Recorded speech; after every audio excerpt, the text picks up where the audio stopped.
Welcome to DXgov governance discussion for Wednesday, January 19th, 1600 UTC. Let's start first and foremost with the proposal roundup. A pretty active week, set of proposals on all of the chains there. Let me get my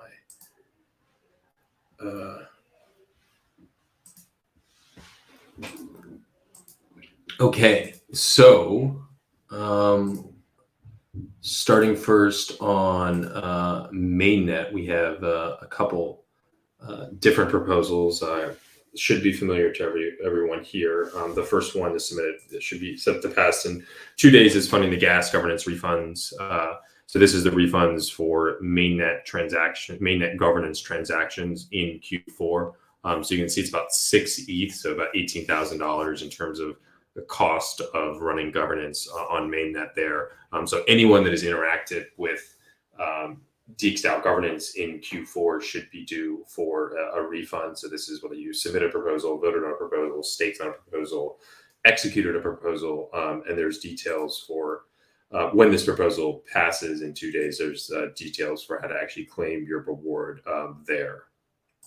I should just note this 6 ETH is, I think it's about, we were a little bit more than that last quarter, but this seems to be roughly what the gas cost is for a quarter. And then there are 2 different proposals that are pending boosting. One is DXD buyback extension number 5. So this is submitted by D Labs, by Dave here. Nothing too out of the ordinary. There's some updates on terms of the average price and then the total amount purchased. You can see it's 8,680 there. Yeah, like the last one, this is a 305 ETH transfer to that actually include the proposal itself actually includes those funds. So when this proposal passes, the multi-sig will transfer these funds directly to the GP relayer on Gnosis Chain, and then proposals will be able to be executed through there. So yeah, as I said, this is just boosted this morning. And yeah, when that passes, it'll pass in 8 days from today.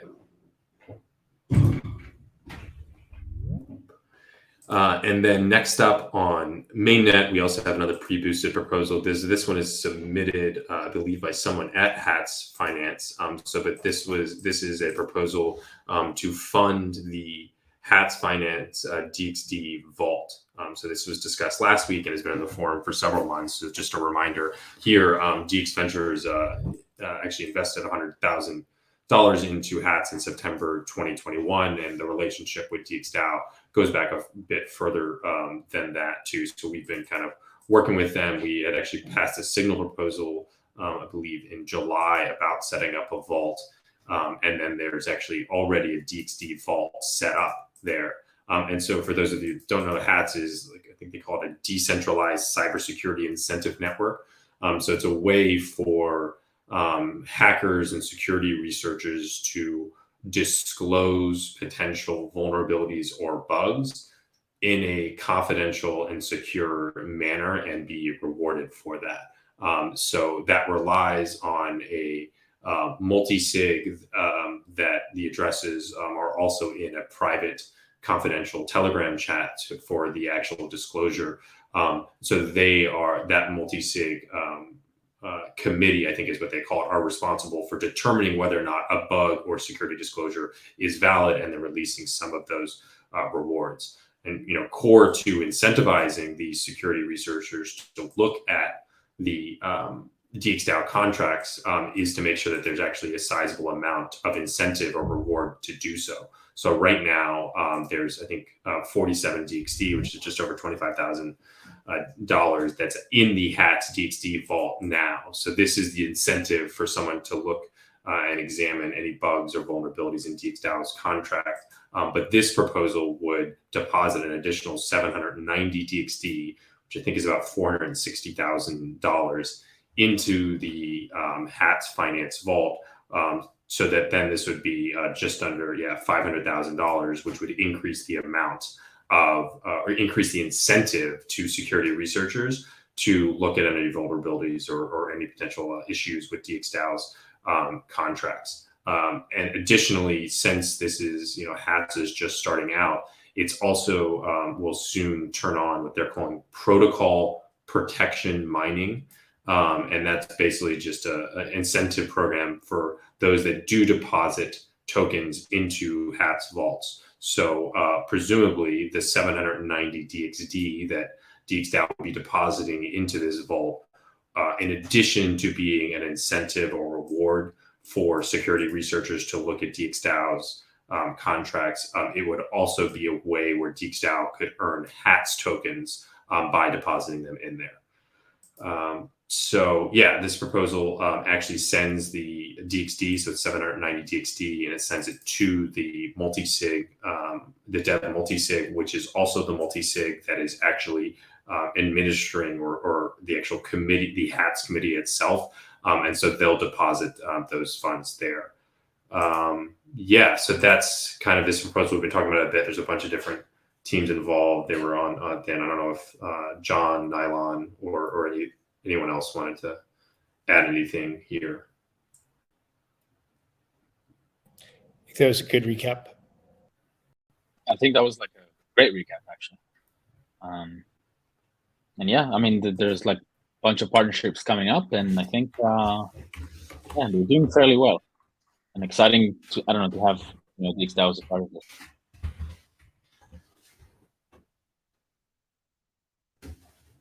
Yeah, and then just for you that don't know, this is kind of what it looks like here and the other projects that are involved here. So I do think DXDAO will be one of the largest, or probably the largest, depending if there's any others. But I think there's going to be, as they said on the Monday Biz Dev call, I think there's going to be some other partners that they're going to be rolling out soon here too.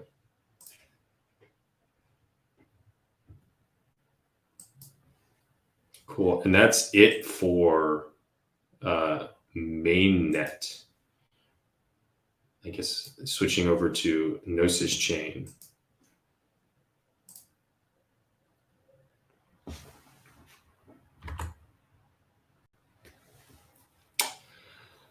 Yeah, so on Gnosis Chain, we have a couple different proposals here. As I just like to point out, without going through each of them, there are 4 different buyback proposals that are ongoing right now. I think 110 actually passes in just a couple minutes here, and then there's 3 more running there. So Dave's been really doing a great job of cranking these out. So now that we also have the buyback extension number 5 that's going up, then we'll be able to move forward with additional proposals going forward there. So I'm feeling good about that.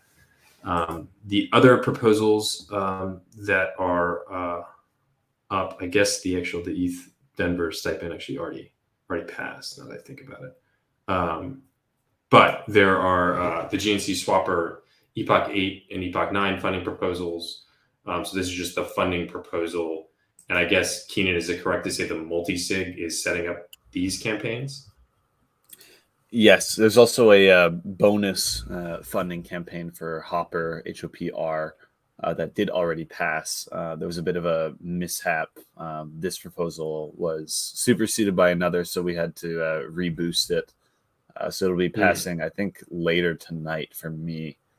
So I'll have to probably start a bit earlier tomorrow and get those through, or I'll just get the call data ready and I'll need some signers in the morning tomorrow. Got it. And I guess just as it's like a housekeeping thing, I'm guessing is like if you're boosting someone's other proposal, and I don't know if there's any that are in the pending boost, it's always best to boost the ones with the least amount of gen, because that doesn't upset the order. If you're just kind of being a nice, friendly governance neighbor, that's a nice way to do it. But yeah, and then there is Bourse Block contributor proposal. So this is from the new one starting the new year, also under the new compensation guidelines here. And then we have the Atlantis World Grant proposal, which is just resubmitted here. I guess right there, revmiller.eth. And so this was a proposal that was actually up last week, was set to pass until I think 6 or 7 hours before, when the Atlantis World team realized that it was actually being sent to a mainnet smart contract address that they would not be able to access on Gnosis Chain. So there was some last minute voting against for that one there. And then this is a resubmission of that, I think, same proposal there. And so this is, 40,000 XDAI grant, along with a commitment for another $10,000 in carrots there too.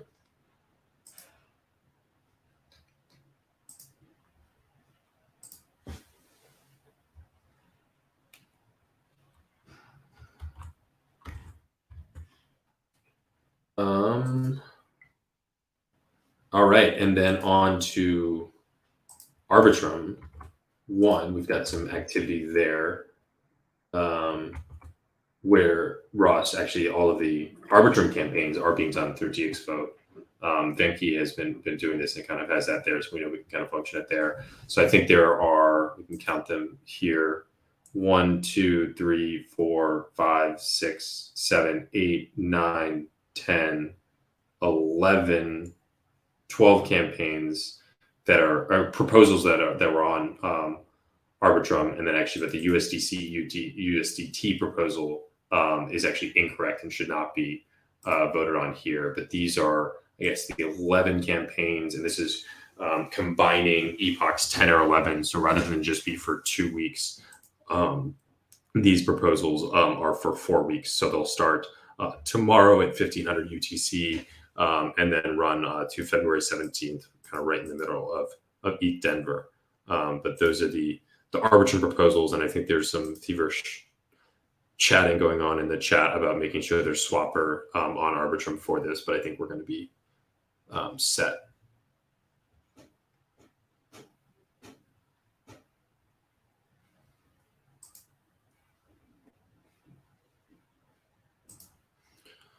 Okay, and then I guess, so the last one we did kind of gloss over, or meant to want to come back here, is on XDAI. There's a new proposal to register the wallet scheme, and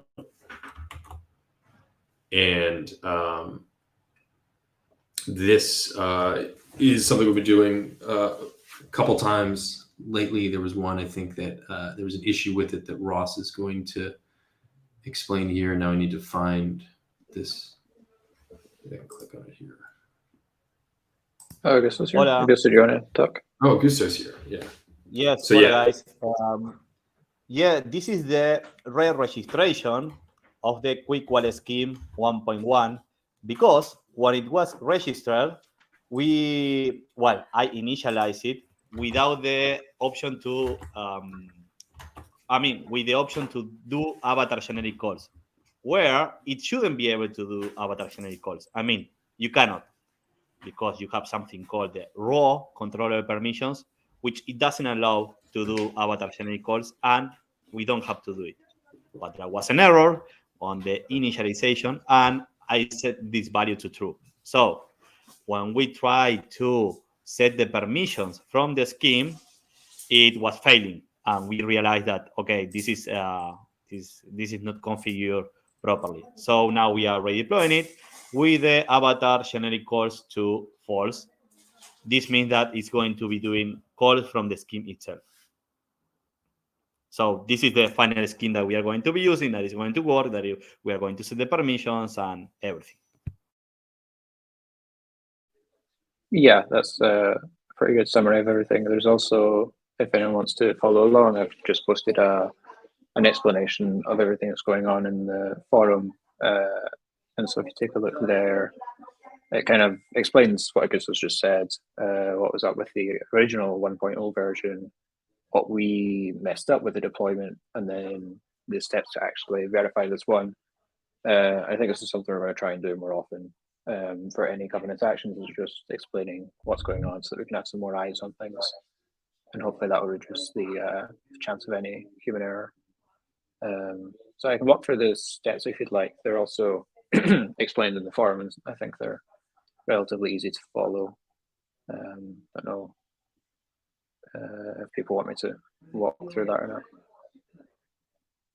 Well, just for a clarification on, so Augusto, this, I guess, should do avatar generic calls. So that is something that was on the quick wallet scheme. But is there like another permission that needs to be like on, I guess, is You it can the actually- controller or You something? can actually see it if you go to the top right, the analytics pages, and go to the schemes screen.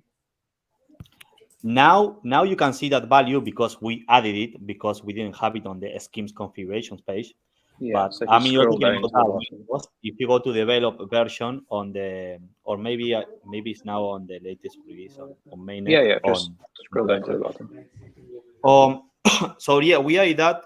The importance of this value, Chris, is because this says if the scheme is going to be executing calls from itself, right? For example, I know sending ether from the scheme or tokens from the scheme or calling other contracts directly from the schemes, or if it's going to be doing what the contribution reward scheme is doing, for example, that is making calls and transfers from the avatar. So this is a very important value, and we set it to true on the quick wallet scheme, where again the quick wallet, it should be able, I mean, it should do, and it was configured to do calls from itself, but we set this very important value to true, where it should be false.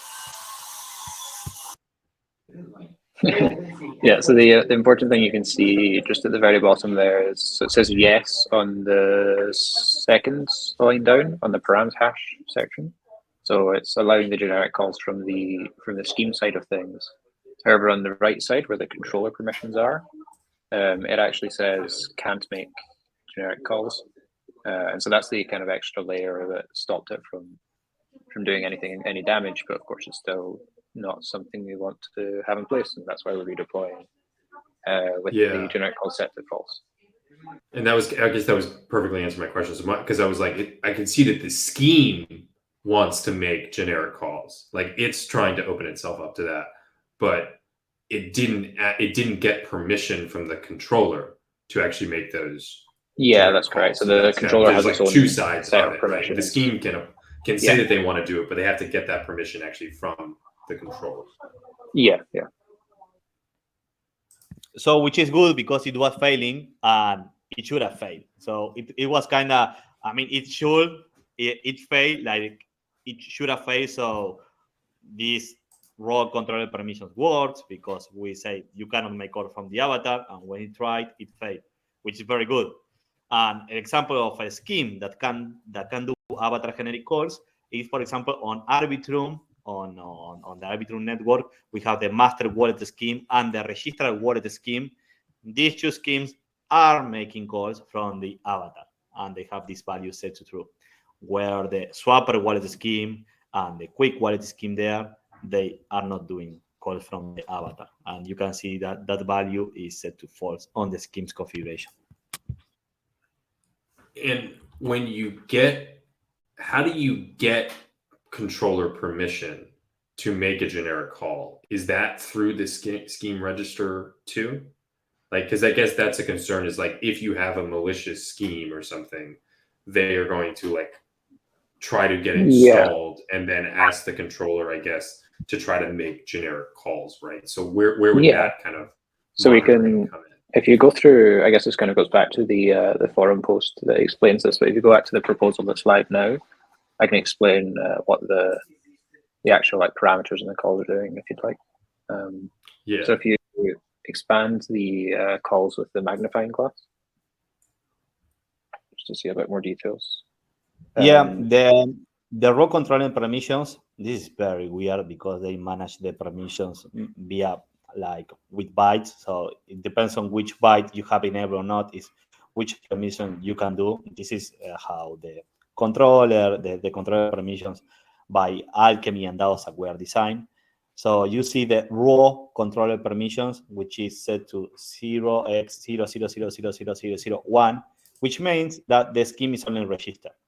And if you have, for example, if the last two numbers are 2 1s, this means that it is registered and it can do avatar generic calls. So you have 4 permissions. It is if it can make avatar chaining call, if it can register and unregister other schemes, if it can mean reputation, and something else, change constraints, something that we are not using. So this is actually very complex and we are not using it, but we have 2 types of permissions. The ones on the controller level that we barely use. This is only you use it when you register and unregister schemes. And the permission layer that we add on the wallet schemes, where this is what we are using to say, hey, you can transfer this token to any address or only to this address, or you can execute this function on this smart contract. So the raw permissions, we are barely using it. This is very important to check when you register and unregister schemes, because you specify what the scheme can do on this lower level, right?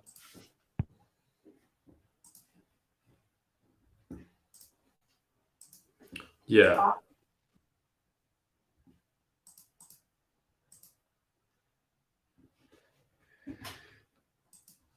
Yeah, and just, taking a step back in terms of the meta, it is important to have eyeballs on these. And, I'm someone who does not come from a technical background, so a lot of this is very confusing, but it is helpful to just understand how all of it works, because it is like kind of talking about it out in the open makes it easier to catch some of these things and kind of understand where we need to be monitoring.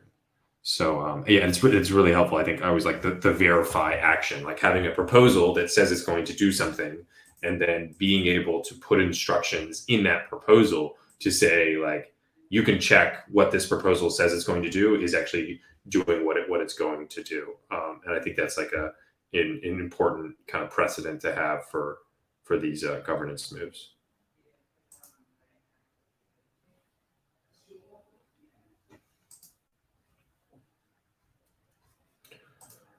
Okay.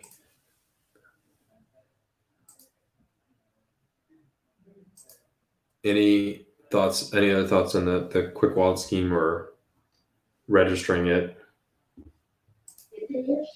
Yeah, I think that's, it's something that should have happened a little earlier, but hopefully this will line up well and we can start using it for compensation with the new guidelines. And sorry, Gusto, I'm just looking at it. So this has not been boosted. Is that correct? Yeah. No so idea.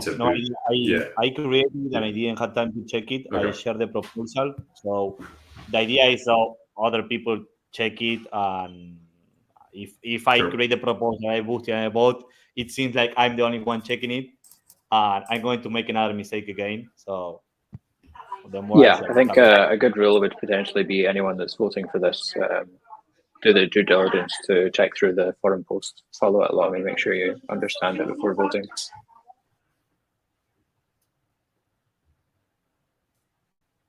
Definitely.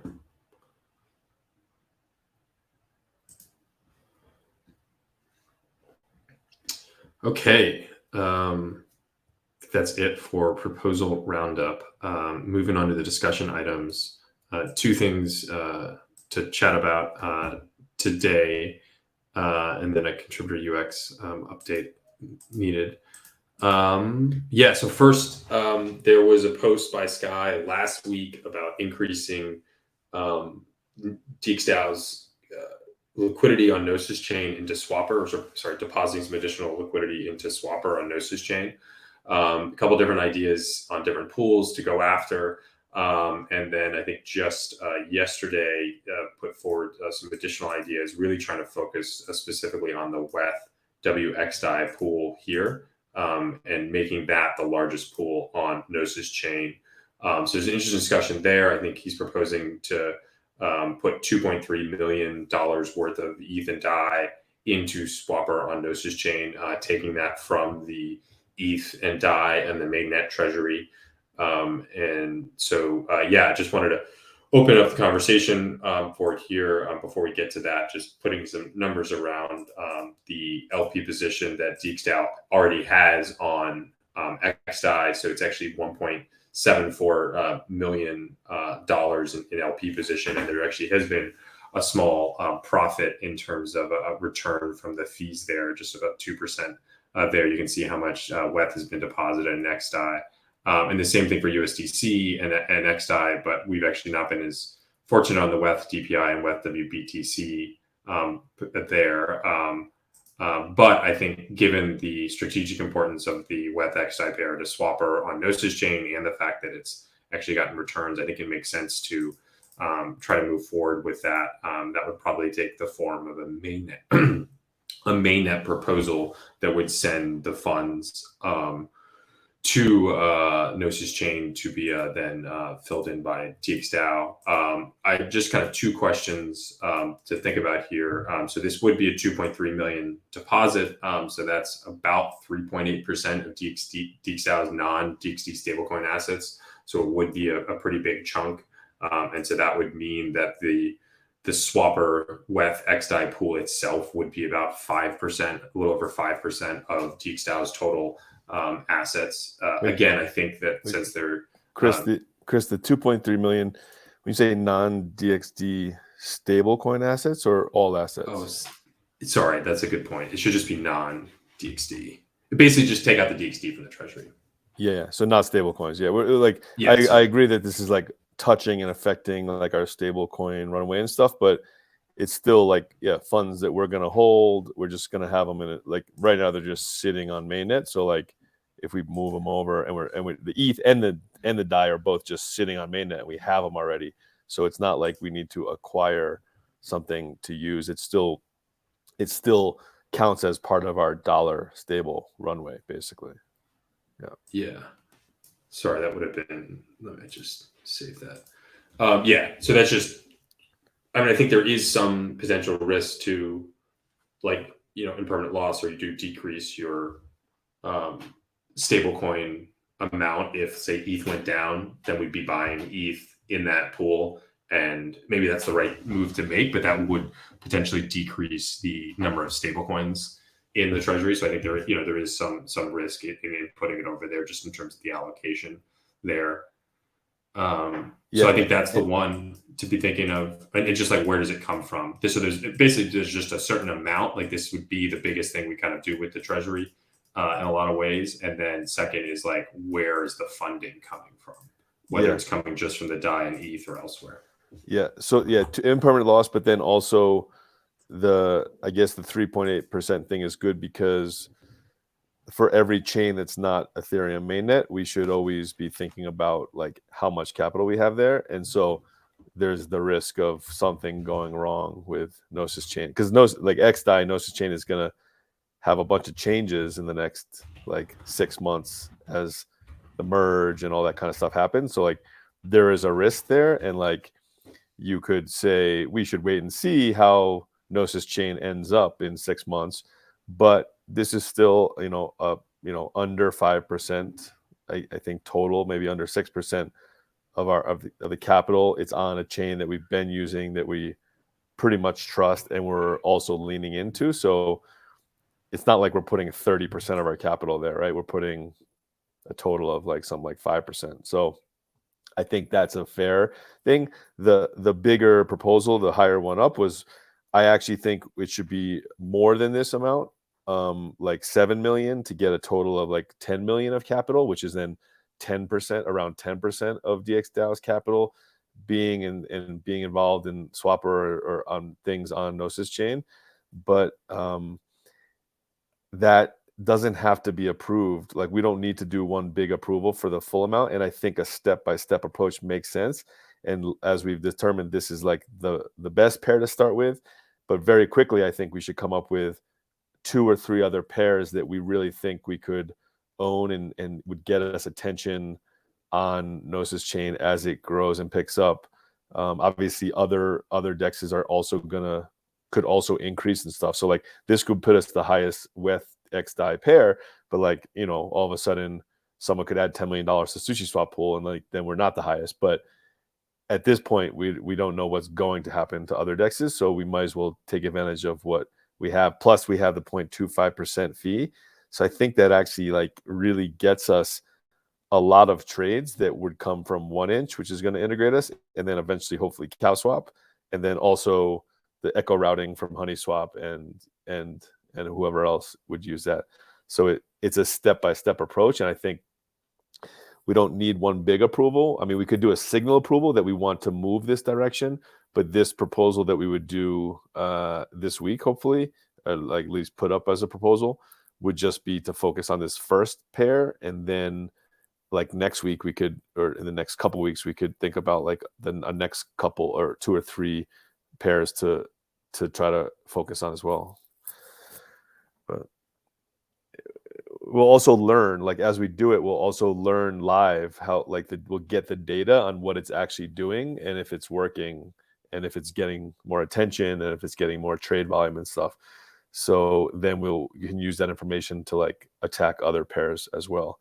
And the whole cool thing about this entire thing is we've always known that DXgov has its own capital, especially if it's using its capital in its own product. Like at this point, the swapper token, you know, is obviously very low. The market cap is very low. The financial incentive of farming, of attracting liquidity is not really happening. It's mainly people want governance token in swapper, and so they're farming it for fun, but they're not farming it for the money, right? And so if we can't use swapper token and we're going to redesign, we're going to include, you know, single-sided staking, we're going to make some changes to swapper token. This is almost like totally separate. This is a way to like help swapper a lot without even thinking about, or we should almost limit maybe the swapper or try to, you know, use carrot more for swapper farming or something until swapper token price like becomes somehow higher again. And this is like a way to get that attention to swapper without having to worry about swapper token. I like this proposal, Sky, and thanks for the recap, and Chris too. And just one more comment on, like, I think you framed it pretty well in terms of how I would also look at kind of distribution of capital and like the risks that maybe come with, you know, different chains, right? Like, I don't think we could trust Gnosis Chain or Arbitrum at the same level that you trust mainnet because they're less established, less decentralized, etc. And the other thing I think to add into that consideration is how even though it's like the same governance, same people more or less, there's also the specific governance parameters that have been set up on that particular chain. So like in some ways things are a little bit less could be a little bit looser on XDAI. Some of the time periods are a little bit faster and stuff. So something to think about as well. I think, you know, specifically once this is in swapper, the main concern there is the multi-call like generic scheme. So we maybe take another look at our parameters there and just make sure we feel good about that before we go ahead with larger amounts. But overall, I think it's a great idea. In terms of like the swapper farming, does it make sense? I understand that, you know, there's not a lot of value being issued with the current price, but where are we what's the current distribution for this epoch between the chains? And does it make sense if we're going to make a stronger move on Gnosis Chain to also allocate like a higher amount to Gnosis Chain? Maybe I can quickly chime in. Yeah. We did this have our farming sync last week, and it does look like we want to move, I don't know about a majority, but definitely move in the direction of Gnosis Chain. We were thinking of a little bit more of a gradual approach rather than a full out move over the next couple of epochs. For this epoch, we have not changed the allocation though, doing a bit of a larger move in the next epoch. Is it at 20% or is it 30%? Currently? No. Yeah, currently. It's 20%. Yeah. I actually don't, I mean, we're not going to move it to like 80%, right? Gnosis. I don't think that makes sense. And I don't know what like the total value of is swapper. Like, what's the total value of swapper in this epoch? Like, I mean, I don't know what it is in dollar terms, but whether you made it like 20% or 40%, I don't think that is actually affecting people's behaviors really. So we need to think about I think we just keep it as is, and it's really like we're distributing governance tokens. I mean, ideally we use some carrot, so we maybe distribute less. Like at this price, if people aren't taking action based on the swapper token, you almost want to give out as little as possible, right? Unless you're giving it to people that will practice good governance, and then it's really like a governance distribution. It's not the financial part doesn't matter. But yeah, I mean, if there's this is not kind of much, like a separate thing, yeah. Yeah, if there's not much being gained, like I feel like, yeah, that's a discussion to maybe reduce rewards faster or in general. But even with like a lower value, even if it's not making a big impact in the TVL on, I was saying, I still think it would make sense to kind of be consistent though with the distribution, just from a percentages standpoint of where the swapper is being allocated. And by consistent, I mean like if we're going to make a stronger push on Gnosis Chain, then I think it would make sense to me for the swapper allocation to reflect that as well. Because like the heavy weighting to Arbitrum, I think was going along with this kind of, which I still agree with in principle, right? That we wanted to focus on layer twos, and we made a push to launch on Arbitrum. So the one thing would be, you know, when there's experiments, like you don't want to change all the variables at once. So like for this epoch, which we can learn from, if we leave the epoch as is and at 20%, and we only change the actual DXDAO capital that goes into swapper on Gnosis Chain, we'll really be able to measure for like the next 2 or I guess 4 weeks. We'll be able to measure if it's changing activity on swapper, which would be a really valuable insight, I think. So then we can reevaluate like in 4 weeks, like, yeah, we want to put more swapper incentives on Gnosis Chain. We could do that, but yeah, and I think it's okay to just change one.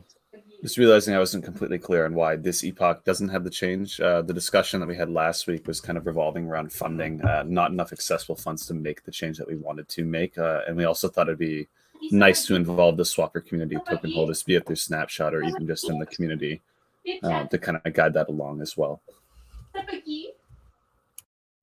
Yeah, makes sense.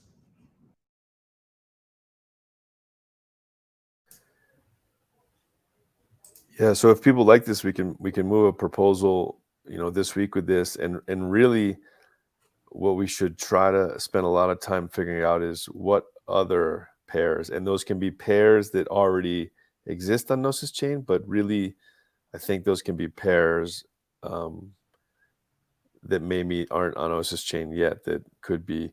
The trickiest part with that thing is what we've experienced with DPI and the other example, Chris, where we've lost, is we actually went out and bought DPI, and like we only did that basically to put liquidity on swapper, and we didn't do it as like a strategic partnership with Bankless or not, Index Co-op or DPI, whoever created DPI, Index Co-op.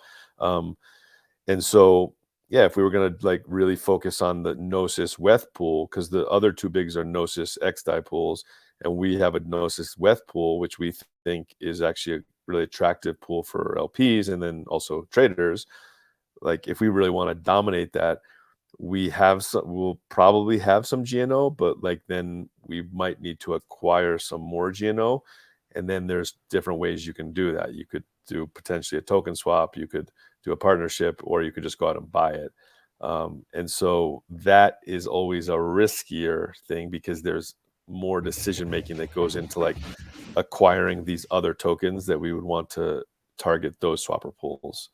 Obviously, we could do DXD with. Well, we actually know we've never put capital into DXD pools, but if I don't think the price is to the point where DXD holders will be happy with that. But so then we need to look at other pairs. Just to like frame what you're saying, I think there's like a category of things, of pairs of liquidity, of things we already have. And that's a pretty big bucket. Like I think obviously like the WETH XDAI we have, you mentioned, but I think we should also look next at the GNO one, particularly because there's not a GNO WEF pair really on Gnosis Chain. They're mostly XDAI, and since we already have that GNO, I think that could be worth it. But there's also other mainnet treasury assets. I think RAI, ENS are also potentially candidates for this that we can think about. And then there's a separate category of tokens that providing liquidity for them does provide additional more risk because we have to go out and actually acquire them. And I think, as you said, because that requires more decision, I think we should be a little bit slower with that and maybe focus our efforts on the ones that we already have and decide which ones of those we want to deploy. And then for the ones that we're taking a risk, I think we should be thinking of more out of the box ideas on maybe almost how to like sponsor that liquidity, especially for new projects that are just looking to get started. Is there a way where DXgov could kind of like invest a little in the project and buy some of the tokens, but really the benefit is trying to attract liquidity to Swapper. But yeah, I like work and hats too. Just looking at those. Also on Gnosis Chain, like one of the bigger volume pairs is the Sushi USDC WXDAI, I think, and we kind of been saying like dollar is not great because Curve's already there, right? So why are people, maybe Sushi's getting it through like two pooled trades or whatever. But we also, if we need to decide if we want that one to be bigger, and if we wanted to change the fee, like, because we can make like a 0.05% fee or something, right? And Sushi can't do that. So that's another thing, is like we can think about fee changes, which we've used very little around fee changes on pairs and things, but we could experiment there as well. I think lots to discuss here. I think we could revisit the DXD liquidity from the treasury, because I think there's arguments for why you do want to deepen that liquidity, even though, obviously the argument against is the current price. So I think that, Chris was already, I think, kind of teeing up more discussion about that. So that's something. And then, I think Chris sort of alluded to something like this as well, but like Ondo finance and like ways to kind of I don't know how to describe it, maybe sponsoring liquidity where they are basically providing one side and like native projects providing another side, and there's like some fee involved. And so DXgov may be a more effective way of attracting capital versus like yield farming might be to look at kind of participating in that in some way, whether that's like sharing some of the cost, maybe providing some of the other side of the capital as well. And then I also like the idea of, for the right projects, exploring a DXD token swap with that particular project. Like something like Gnosis, I think, might be a good candidate for that approach, where, you look at the Gnosis treasury, it's absolutely massive, and they have a lot going on. So it's like, the token swap itself maybe achieves some strategic goals of, creating alignment with Gnosis, and I don't think gives like a very much exposure to like risk of them dumping the token. At least they would not really have any reason to do so for like actual like runway costs. But yeah, interesting stuff to explore. Yeah, and I think almost like the way that we've been looking at farming as like calibrating our approach, this is probably something we should think about with the liquidity, that we're not just talking about this now, but it's something we're, as an ongoing process, kind of iterating on our approach. Can we say that we do protocol-owned liquidity? We invented it, man. That's the early products themselves. Cool. Yeah. So be on the lookout for that. I don't know if anyone else has any thoughts on the Swapper liquidity deposit, any objections or comments or anything.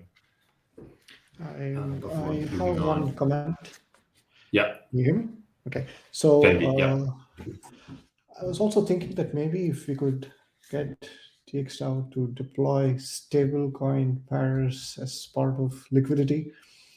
Most of the trades that I was tracking for sushi swaps through USDC, XDAI, are part of these multi-hops, and people bridge USDC and then they make a trade, let's say sushi USDC and then or sushi XDAI, and then it goes through this hop, and then they get this fees, right? I was thinking if we could get about a separate 1 million or something to boost our stablecoin pool as well. So that's not USDC to USDT. That's like sushi to USDC. Is that correct? If a user places a sushi USDC, but then the best pool is sushi XDAI, and then they trade XDAI USDC, right? First hop is. So using the sushi native token as the hop token, you're saying? No. No. What I was He's saying is, avoiding the hop token. Right. Yeah, He's saying exactly. stable pairs, just in case like you need to make a hop from one stable to another, right? To have that native into Swapper. So to have a USDC WXDAI pool that's deep enough so that when somebody comes in with USDC and they want to access DXD through like the DXD XDAI pool on Swapper, that USDC will go through the USDC XDAI pool on Swapper first, then into the DXD, right? The multi-hop within the Swapper ecosystem. Yeah. So we have that at 460K right now on Gnosis Chain, that pair, WXDAI USDC. And that's what I was saying is like, the sushi swap one for that gets a bunch of volume. I mean, it's a bigger pool, but if we made that, like Venky's saying, 1 million or 2 million, does that, and then the question is, what fee? Like, do you leave that fee at 0.25%? Or do you put that fee at 0.1% or something, and then it could actually, make any hop trade that much more attractive than a hop trade on SushiSwap? I mean, you already have 0.25 for like an ETH pair, and then even if you left, if you put it at 0.25 or something under that for the dollar pair, your fee, as long as liquidity is relatively the same, is going to be a lot better than SushiSwap, and should get the trades basically. How big do you think that pool needs to be, the dollar pool on Swapper? I think if we have about 2 million, I'm guessing that it would be good. On some days, it's getting us a lot of volume. Now I cannot look at DX stats, but then there were days where we had like the largest volume was on stablecoin, and since Curve doesn't natively support wrapping XDAI, if it is like if it is 0.05%, if we keep the fees at 0.05%, I think we might be competing with Curve as well, because it is simpler to do with Swapper than to go and navigate through Curve. Yeah, I think that's a hard question to necessarily answer, but I think we can answer it under like, for what size trades do we want to make Swapper competitive with, right? Because it's competing with Curve. It's all about the slippage is much better on Curve, right? And they got like 70 million in their 3 pool on Gnosis Chain. So for big trades, it's impossible for us to compete directly with that. But you could ask yourself, what size trade do we want to be close to, and then like within what margin? Yeah, and I think Venky now, people go to Curve to trade, would need to go to Curve to trade XDAI to USDC or USDC to XDAI, and then go back to Swapper to trade to WETH. But like as soon as the aggregators get in, then people will just go straight from Curve to WETH to Swapper or to SushiSwap or wherever. Yeah, the SushiSwap XDAI USDC is 3 million of liquidity, so we could get up to that or closer to that and have a better fee. But what was I going to say? Oh yeah. Never mind. Well, while you're thinking, go ahead, Chris. Go ahead. I was just going to say remember the key benefit to this though is like there's no impermanent loss. Like it's just like pure fees here. So like we can be a little bit more, and the stablecoins are just sitting there too. When we had the meeting with Martin Kupperman at the Gnosis Chain Innovation DAO, he mentioned they've been monitoring traffic on Curve, and they've seen there's barely any transaction over $5,000 worth of any token. He believes that Gnosis Chain deserves to have an exchange that would accommodate at least a $10,000 transaction without a significant slippage or price impact for the top, say, 20 tokens on CoinGecko. But he says, even so, he has barely seen any large transactions on Gnosis. Yeah. Well, to add as to Dave, we did a $50,000 trade on XDAI or on Gnosis Chain's Curve a week ago or 10 days ago. So, but his, like Martin's point was at this point, and this as Gnosis Chain grows, this could change, but like this is kind of why he hates yield farming, like in liquidity incentives. It's because Curve is like already at 70 million, and it like can easily handle the $10,000 or $50,000 trade. You don't need 70 million, so like incentivizing it with more rewards to like grow it from 70 million. He's like, this doesn't make any sense. Basically, like maybe it should actually be lower than that. And so there's a sweet spot for each of these pairs. Yeah, if we figure out what $10,000 trade is, we can figure out what the sweet spot is to have in our dollar pool and our WXDAI pool or our WETH pool. But we don't need $5 million in these things. We just need like one or two, and that should cover like what's currently happening on Gnosis Chain at this point. But with the idea that this should all probably grow as Gnosis Chain transitions and becomes more popular. I think another thing just to consider, be aware of when thinking about this is how the routing works for Swapper 2. Like we have what we call eco routing, and actually in the pipeline is adding Curve to the eco routing.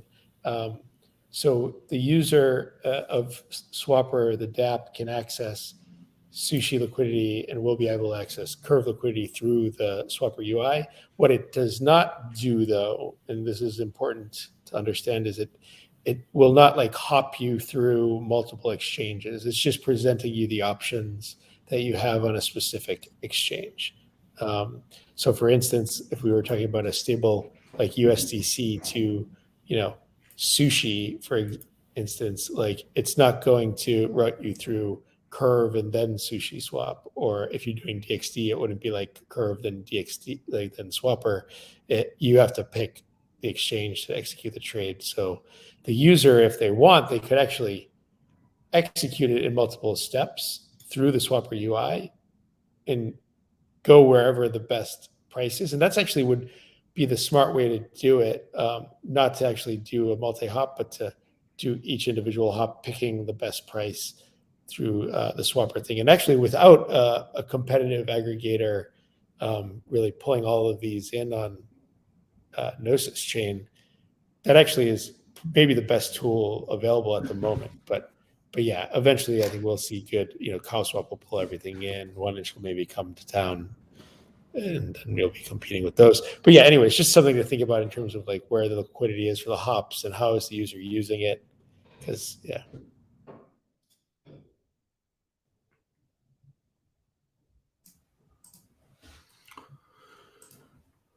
Cool. We are at the top of the hour here, so I'll just kind of breeze through. Dave's off the call now, but we have acquired a bit more of the staked ETH. There is a small problem to solve with compounding the ETH, I believe, from Rocket Pool. But yeah, there's now 1,000 ETH that's being staked and earning yield in the treasury now. And then just some things to check out that are interesting in the forum. There's a good post from Federico on Carrot and a V1 vision. I think he had a great presentation on the developer call yesterday too. So a lot of exciting things going there about making Kira much more modular. Keenan, of course, with his gradients all day for his beautiful DX Voice annual report is another one to check out. And then, yeah, the governance Q1 update and roadmap, which is a presentation I gave on Friday on the strategy call, is there. So also worth checking out. And so that was it. I don't know if Melanie's on the call had any announcements or anything to say, or we can go to the contributor UX, but any other? Yeah. Well, I mean, now that we've finished the peer review process and transitioned everyone almost completely into the new compensation structure, we've been shifting a lot of our attention this quarter to recruiting new contributors to DXDAO. We're recruiting for quite a few positions and new roles, specifically as social media and community growth contributor, an art director, and then of course our continuous search for technical contributors, specifically senior developers.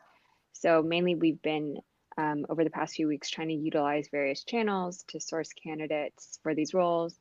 We've been screening and interviewing quite a few applicants. So we're hoping that in this new year we can onboard a lot of new contributors into DXDAO, and then hopefully we'll have more updates on the upcoming weeks. But yeah. Awesome.